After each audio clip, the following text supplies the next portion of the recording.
एक ऐसा व्रत जिसे सबसे पहले खुद माता पार्वती ने किया था, फिर सरस्वती, इंद्र, विष्णु, कुबेर एक एक करके सबने इसे अपनाया।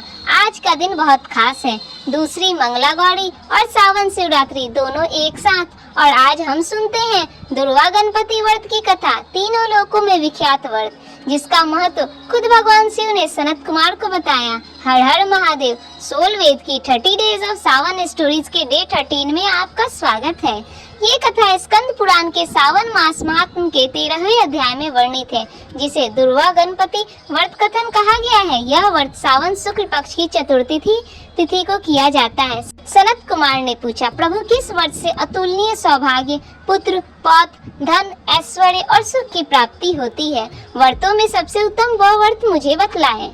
भगवान शिव ने उत्तर दिया, सनत कुमार, जो तीनों लोक में विख्यात दुर्वा गणपति व्रत है, सबसे पहले स्वयं भगवती पार्वती ने श्रद्धा के साथ इस व्रत को किया था। इसके बाद सरस्वती, महेंद्र, विष्णु, कुबेर, अन्य देवता, मुनिजन, गंधर्व और किन्नर इन सभी ने इस व्रत को किया।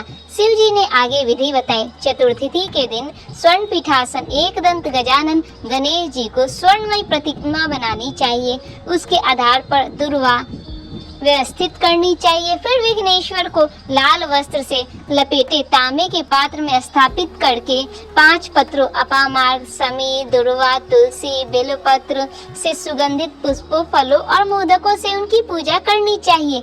यहाँ ध्यान रखने योग्य बात है कि तुलसी गणेश जी को नहीं अर्पित होती है, तो आप 5वें में अशोक या फिर कोई भी शुभ पत्ता ले सकते हैं। शिव जी ने पूरा आवाहन मंत्र भी बताए। हे उमासुत, आपको नमस्कार है। हे विश्वव्यापिन, हे सनातन, मेरे समस्त कष्टों को आप नष्ट कर दें। इस तरह जल, वस्त्र, चंदन, अक्षत, धूप, दीप अर्पित करते हुए विधि पूर्वक पूजा करनी चाहिए। अंत में गणानम त्वाम मंत्र से मोदक और लड्डू का भोग अर्पित करना चाहिए।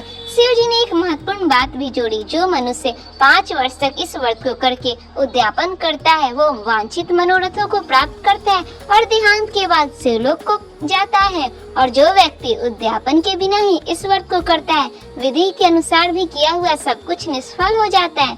अंत में शिव जी कहते हैं, जैसे दुर्वा अपनी शाखा प्रशाखाओं से बढ़ती जाती है, उसी प्रकार इस व्रत को करने वाले मनुष्य की संतति भी निरंतर बढ़ती है।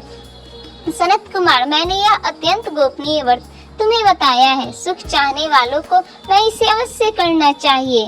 हे गणेश्वर, हे गणाध्यक्ष, हे गौरी पुत्र, हे गजानन, हे इभानन, आपकी कृपा से मेरा व्रत पूर्ण हो। हे गणों के स्वामी, हे गणों के अध्यक्ष, हे गौरी पुत्र, हे गजानन, हे हाथी के मुख वाले, आपकी कृपा से मेरा व्रत पूर्ण हो। इस कथा में सबसे ध्यान देने लायक बात यह है कि व्रत की शुरुआत खुद माता पार्वती ने की थी, यानी सबसे बड़ी शक्ति भी विनम्रता से व्रत और साधना का मार्ग अपनाती है। और उद्यापन को लेकर शिव जी की चेतावनी भी गहरी है। कोई भी संकल्प अगर अधूरा छोड़ दिया जाए तो उसका पूरा फल नहीं मिलता।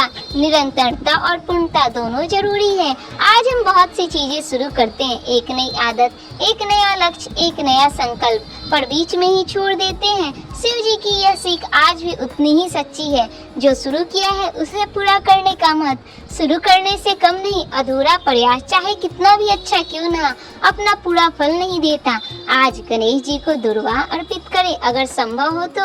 आज शिवरात्रि भी है तो जलाभिषेक और ओम नमः शिवाय का जाप करें। किसी एक अधूरे संकल्प को याद कीजिए, उसे पूरा करने का एक कदम आज उठाइए। हे गणेश जी, हे शिव पार्वती, हमें वो निरंतरता दीजिए जो हर शुरुआत को पूर्णता तक ले जाए। हमारे जीवन में उतनी ही वृद्धि हो जितनी दुर्वा की शाखाओं में होती है, शांत, निरंतर और स्थिर। मंगला गौरी और शिवरात्रि दोनों की सही पूजा विधि और सामग्री के लिए सोल वेद की पूजा गाइड और वेरीफाइड रिचुअल सेवा उपलब्ध है। घर बैठे वेरीफाइड पंडित से पूजा भी करवा सकते हैं।